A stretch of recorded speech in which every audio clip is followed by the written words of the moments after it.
Your boy Sean Strickland. Sean Strickland. The biggest thing is that Eric Nicksick thing going on, but Didn't you pick Sean Strickland to win, or did I uh, convince you to switch your your stance? we'll have to look back. But I've always thought it was going to be a tough fight, right? Mm-hmm. And I thought that Strickland only employs that like very one-dimensional style, Mm-hmm. and with the guy who's doing full MMA on you, it's just going to be difficult. When I was surprised too, I was surprised DDP didn't try to take him down more. He Yeah. actually stood in there and was just like, it was like the fourth round until he like took him down, and I was just like, and he never really held him down. It wasn't like how when who was a good takedown? Bilal kind of held Leon down a little bit. Marab kind of held Sean down a little bit, but they were able to still get back up. Hmm. Sean was able to get back up, but he played his own game to Sean, and but I felt like he more dog walked Sean. Like he kept pressing him. He kept pressing him. He kept pressing He him. did. He didn't take like one back step, I feel like. Right. Right. He played his own game and used it against him. Yeah. And I think, people are giving Sean a lot of shit right now. And I don't think he really Because deserves he a lot talks a of lot of shit. shit. Yeah, he talks a lot of shit. And before in the press conference at media day, bro, he's so like, oh, I'm gonna do this, I'm gonna do that, and he good in there. But what did he say? But see, this is my thing. What did he say? What didn't he say? No, no, no. I'm gonna leave What it did he all- what I'm did he gonna leave it say? all. I'm gonna leave it all on the line. He talks shit about Hamza. He talks shit about Yeah, but that's Australia. not promising that he's gonna go in there and kill DDP and like okay, so But he has a lot of antics prior to the fight. right. So then you go in there and then it's lackluster. But I feel like you guys are saying in a way, I mean, you guys in a way because I feel like you're on that side. So correct me if I'm wrong. But Yeah, let's do it. when you say that, right? Yeah. That doesn't really have to do with his performance. That has to do with him bringing up weird things and then you're saying you can only like what? So if he wins, you guys are cool with it? So, you know what I mean? At least you're able to back it up. But he's like back what up? Talking shit about Kamzat? Talk, Like all of they it. got a beef. Okay, so like it's like you're getting so his energy is so high on all these antics, on all these things about how I'm gonna win the fight, how I got a problem with this, how I don't like this, how I don't like that, and then just going down there, and then when you get in there, where and the whole thing is leading up to this one thing. If this was leading up to whatever another analogy you want to do of whatever sport he's supposed to produce and perform in, that's what he does. He's supposed to perform in the ring. And he has a microphone, so he has a chance to perform in the ring. Because if he wasn't in the UFC, he wouldn't have this. Yeah, and okay, so let's talk about the ring then, because this is the thing too. I feel like, and part of this is Strickland's fault. He's bringing up all these other things, which is mixing this all up. Everybody is in a whatever you want to call it about it. Me, right. I'm not really worried about it. I'm talking about the fight. I feel like if you talk about the fight, Sean went 5 rounds. He broke his nose. Dana White credited him saying that was pretty unreal how he stayed focused, stayed locked in, right? He did not go out there and get knocked out in the first round. I feel like that's what people are making it out to be. And he didn't do that. He didn't go quit. He maybe had a rough night, but Dricus is a very good fighter. He's a very good fighter. And I feel like Dricus shut out Sean with his own skills, right? And Sean just didn't have an answer for it. So, in my opinion, what does that have to do with Sean talking about Kamzat, before the fight? That's my thing. Like it's like No, Help me out here. No, well, no, and you know what? It's interesting too because we were doing the watch party, and in the 5th round, I kind of just relayed what you just said to an extent. Like, hey, he is still fighting though. Yeah. He is still in the 5th round. He is bloody. Like he's not giving up. But I think that you're gonna get a lot more criticism with your performance because of all the antics you do leading up. If he were not to have any of those antics and be a little bit more like, and he's going to do him, he's going to be who he is, but I don't know what other, fighter I can, relate to that Colby. someone that, no, but Kobe's on the other end of the spectrum too. If Kobe gets fucked up, I don't give a fuck either. Because But Kobe like, did the whole LeBron thing, so he's controversial like that too. But so let's say like Marab. Marab's more fun. You know, he's more easygoing. He's playing. He's making fun of things, but he's very respectful too. And so if that were to happen to Marab, you're gonna have a less more like, man, yeah, what you just said, all the things you just said, you're gonna be able to, in my opinion, boast that a little bit more. But because of all the other shit, and then you're like, hey, you were the one that said I'm gonna leave it all on the line in there. Did he? There were, to me, you're a one trick pony. You're always gonna be around the 4 or 5 rankings. You're probably going to become a placeholder, and your microphone's going to get dimmer and dimmer and dimmer. You had an opportunity. You beat one of the best in the game, and now people know how to beat you. It's almost like quarterbacks. Like once you kind of see what they do and you know how to put a better defense around it, you're gonna have better ways to counter them. And now that people know how to know what Sean Strickland really is, and they have more tape on him, he's it's not exciting anymore. So everything you just said right there, right? As far as like Strickland and like being a one trick pony, I feel like all that I can accept and I can respect, and you know, to some degree I pretty much agree with. My thing is like, I don't know why Sean gets a lot of like his coach, right? His coach went in on him. And this is my thing. I feel like his coach would have not said shit. Like, how do I put this? Again, it's speculation, but I think it's worth saying. I think Eric Nicksick doesn't really stand by Sean with a lot of the stuff he says. And I feel like, you know, to some degree, as his coach, he's feeling like, you know, he's being like representation. He's a co-sign by coaching Sean. But at the same time, this guy still coaches Sean while he's succeeding and all this stuff. But the second Sean loses, he's almost getting like clouded with the rest of the fans, right? As far as like now criticizing Sean so heavily, when really, you know, as a fighter, you should be proud of him as a coach to some degree. I know that he lost, and I know that he's a one-trick pony. But as a coach, for your fighter to go out there and break his nose and stay dialed in, like I said, Dana was proud of Sean. Dana didn't have much negativity to say, and Dana's the one paying Sean. Dana's the one who should be really pissed if Sean didn't perform, right? He's the one who should say that because he paid him that money. But he didn't say that. But I feel like Eric Nicksick is piling on with this narrative because he doesn't really co-sign Sean with the stuff he said, and Sean has been representing him, you know, and things like this. I don't know. It's getting a little bit messy in my opinion, but yeah, and you know, and there's a lot that Sean says. He offends a lot of people, a lot of different races, a lot of different, like, you know, just a lot of different things, right? And I don't know what his coach's opinions are on a lot of the matters that right, and because he hasn't said it, so I'm assuming. And I've said this before. A part of me feels like Sean, this is a character. I think maybe down deep, some of it he believes in, but I think he knows if he sells this almost a WWE way, you know, it's gonna get more tickets to be sold, or gonna get more followers, or whatever the case. He knows how to sell that side of him. Now, and that's the game, though. I agree. That's what we want from the biggest names. And I feel like, you know, he to me, and I said this to some, and I may have told you this last time, and I'll reiterate this. When he had said, "I love misery," and the reasons why, even when he did that post video, I said, "That's the Sean I love." Yeah, that's the guy that I wish you could make a bigger platform speaking like that, and using your platform for positivity for kids growing up right now that are lost, that don't have a way, that are looking for someone to look up to. You could make real change in the community, but instead you decide to go another way. To each his own. Now with his coach, like I said, I don't know what his coach's beliefs are. Now what you just said is interesting because maybe behind the scenes he's like, man, fuck Sean, why would you say something like that? You know? But he still backs him as long as he wins, and to me that's a little spineless. That's a little fucking spineless. Here's what I'll add. If I'm right, here's what I'll add to it. That's out of pocket. Don't be going on fucking Ariel show fucking talking like that about your fucking guy. 100%. Anybody in your fucking camp, or if that's the case, don't coach him anymore. Don't have him come in anymore. That's a private conversation.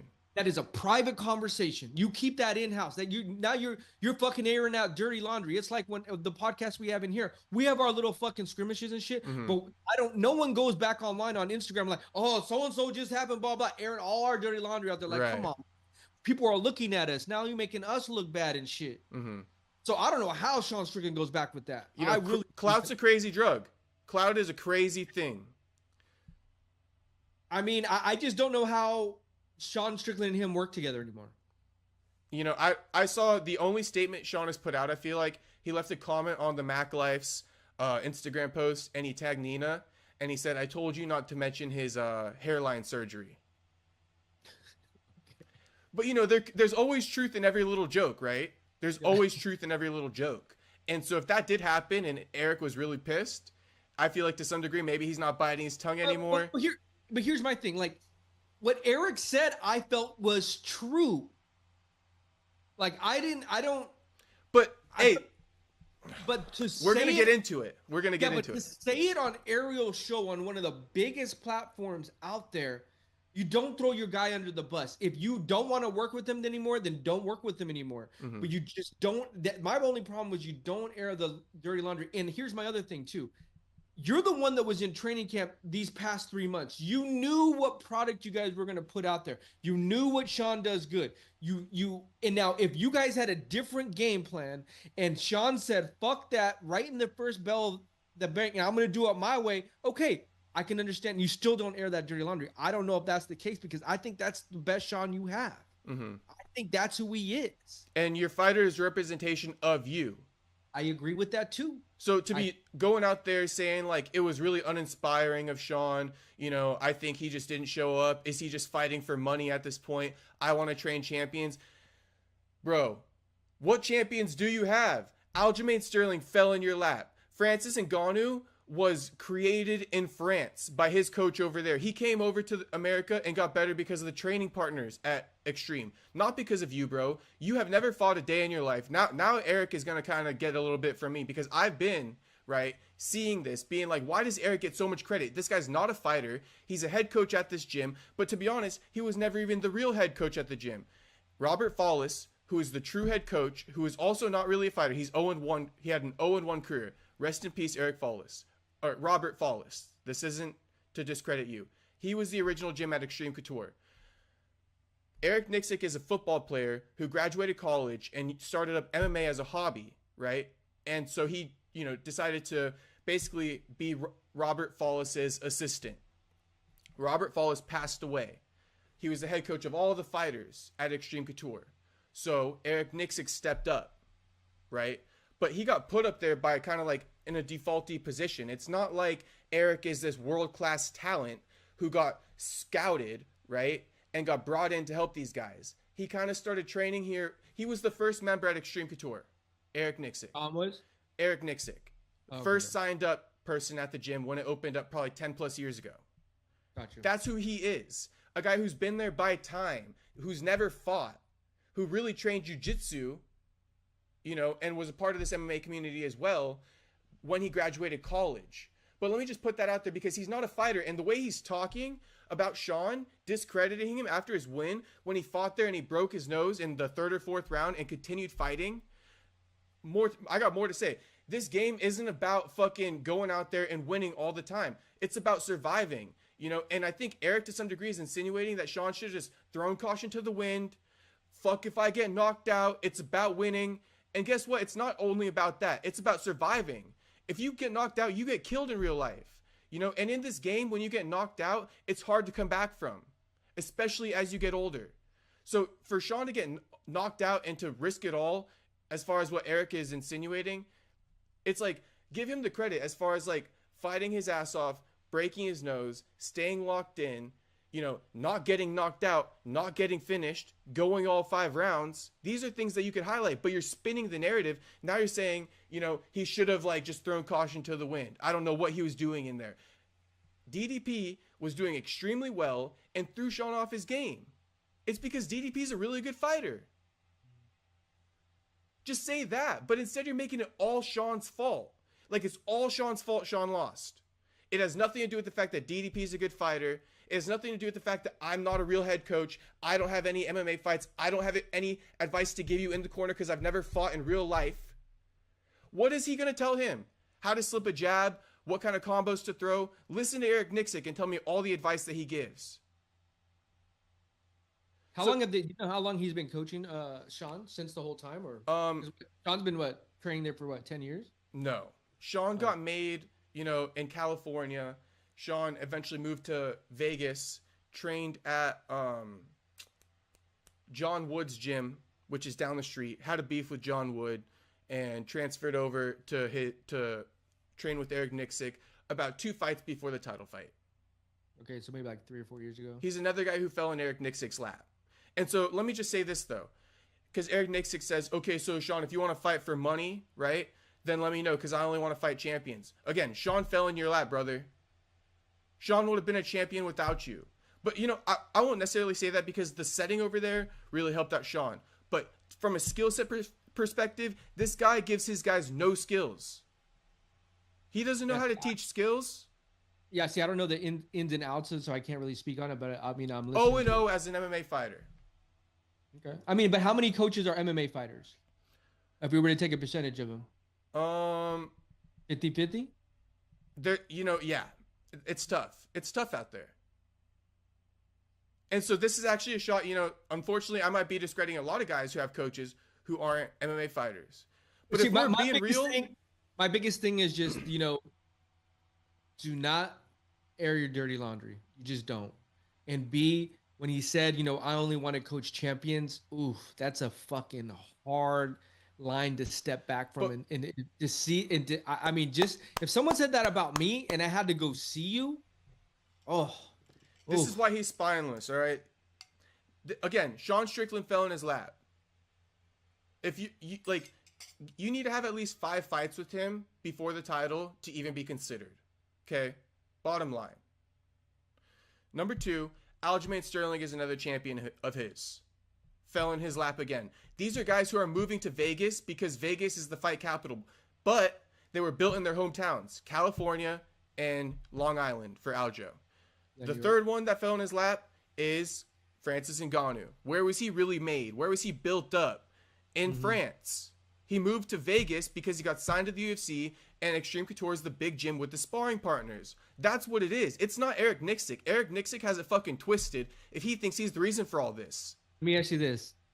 So where does Sean Strickland go from here? Well, hang on. You drinking fucking wine over there?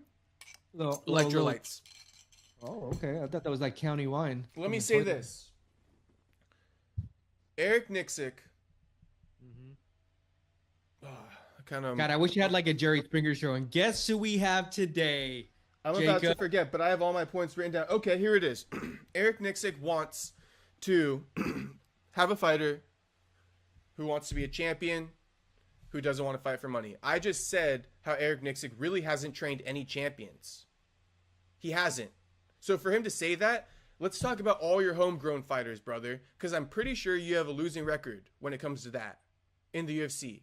With all your real homegrown, like bottom of the barrel fighters that you can't bring to that next level, right? All those guys. Right? What's the gym called? Extreme Couture. That's right. The other thing about the money, Dan Ige, who I've been very critical about, and this is going to come full circle, and this is why it's nice. When you tell the truth, it ages nicely. So hear me out here. Hear me out here. What did I say about Dan Ige? How that was a terrible decision.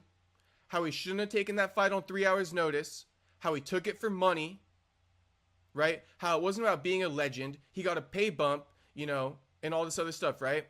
Well, yeah, because he came in last minute and kind of helped save it. Right, and who went ahead and credit him when he got put on the media shows, his head coach gets put up on the media. Hey, so tell me about, this is why I'm saying he's spineless, bro, because Ariel propped him up again after that fight, and he says, Eric, tell me how this all played out. Oh my God. Dan Ige, that's so amazing. That's such a badass move. And what does Eric Nicksick say? Yeah, super badass about Ige. He's built for it, man. He's built for it. That's not what a champion does. Like I told you, if my fighter did that, I would be fucking disappointed because we're chasing gold, right? That's the truth. This is why I'm so pissed off, because I said this about Dan Ige. I said he shouldn't have taken that fight if he really wants to be a world champion. That's not what a world champion does. And what happens? Everybody's praising him. Eric gets propped up on Ariel's show the next Monday, and he says all this stuff about how it was a good decision. Dan Ige took that fight for money and nothing else, okay? Now you turn around when Sean Strickland loses and you say you don't want to coach guys who just fight for money, who only want to be champions. When you just praised a guy who did the exact thing you don't want to do. And that's not the only one. Francis Ngannou never had a chance in boxing, right? Why did he fight in boxing? Because he wanted money. He never had a chance of being a champion in boxing. He did good against Tyson, yes. But in all reality, he didn't have a chance. And on top of that, if you really wanted Francis to do well, Eric Nicksick would have never been that fucking coach. But Eric Nicksick was in that fucking corner with his fresh-ass hairline surgery on fight night, right? For all that fucking money. For all that fucking money. Not for world titles. But now that Sean Strickland loses, right? And he thinks it's a representation of him. He wants to fight for titles and not for money. But he's done this fight with Francis for money and titles. Money, right? And he's done this thing for Ige for money, not for fucking titles, bro. So you're fucking spineless. And then you go and bash your guy Sean Strickland. But you keep going on all these shows, whatever the narrative is, you want to fucking be. You know, you got a podcast, brother. Like, what are you? Clout is a hell of a fucking drug, bro. I don't really hate too much that he goes on podcasts because I think it's cool to hear from coaches, right? But this guy, man, this fucking guy, man, you ain't no fucking real coach because you never even been in the octagon. If any fight, and let me say this, all the fighters who have talked about Sean Strickland, right? A lot of them are praising him too. There's been one, Dean Thomas, and actually Dean Thomas's interview with Ariel has been spun. You know, they're making it seem like Dean said Sean was never that guy. All Dean really said is Sean is past his prime and he's not that guy anymore. Way different. Way different. Well, I think too what he said on ESPN MMA. Right, which I didn't see. So I'll admit I didn't see that. He kind of was like, oh.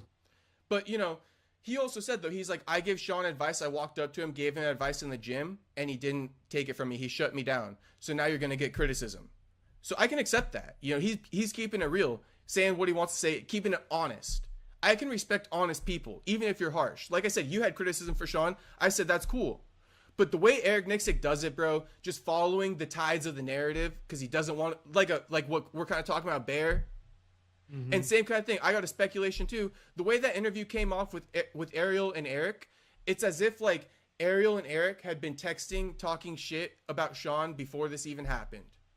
The way Ariel led right into it, as if like he knew Eric was disappointed in Sean, he just coached him right into it. Go replay that interview and tell me Ariel didn't just coast him right into what they had probably already been texting about. Because listen, I do interviews, right? I talk to fighters beforehand. So I know the vibe of when you first start off an interview, when you haven't been texting them gossiping. Because I don't text them and gossip and shit. I ask them straight up on here. You know? So that's what I'm saying, because I do interviews. And I talk to them behind the scenes, and then I have them on. And I'm telling you, the way Ariel did that, it came off like they had been texting, and like Ariel knew exactly what he was going to say.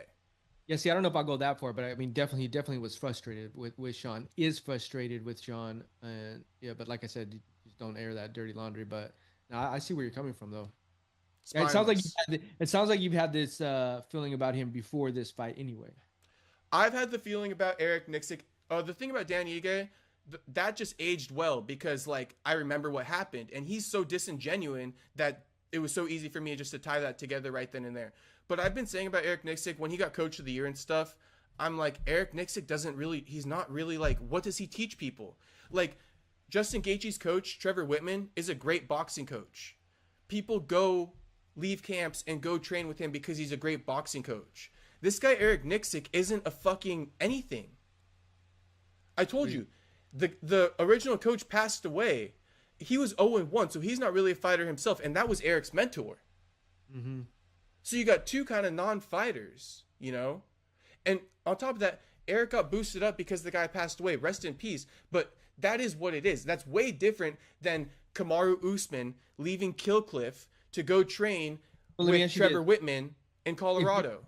If you were to talk to Sean during training camp prior to this fight, and you were to ask him, why is Eric your coach? What do you think he would have said? It's the gym. and it's the atmosphere he provides me. And Sean you doesn't don't go think to, they were friends? I don't think that Sean hits up Eric and is like, yo, how do I like throw this jab or counter this? Then why does he have him in his corner? Because Eric is it's political. It's politics, right? Eric is the head coach at Extreme Couture. What can Sean do about that? So if that's the coach at the gym you're going to, he's going to represent you when you go to the fight. I mean, I guess so, especially if you want the clout. This is what happens in the MMA business as far as coaches too. You know, you think that coaches don't see fighters and be like, this is my ticket to fame? Yeah, of course. And what did this guy do? He started a fucking podcast.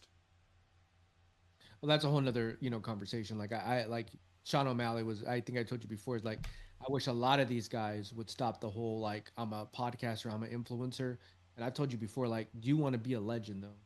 Like, how bad do you want to be a fucking legend in this sport? And I feel like a lot of these guys, like, and it is what it is. This is the day and age that we're in. So, like, so some guys are being able to do it and do both, but some guys are just locked in. Yeah, and to that point, because you just brought up Sean, who's his head coach? Sean O'Malley. Yeah, who's Sean O'Malley's head coach? Former fighter. And he has a podcast. They got it together, yeah. But former fighter, something, so because you were saying like how many people have former fighter coaches. So there's a few. There's like Justin Gaethje's coach, I think, is a former fighter or something like that. I think, Sean O'Malley. I want to say a couple more things though, because I'm not gonna let this shit slide. I'm not gonna let this shit slide.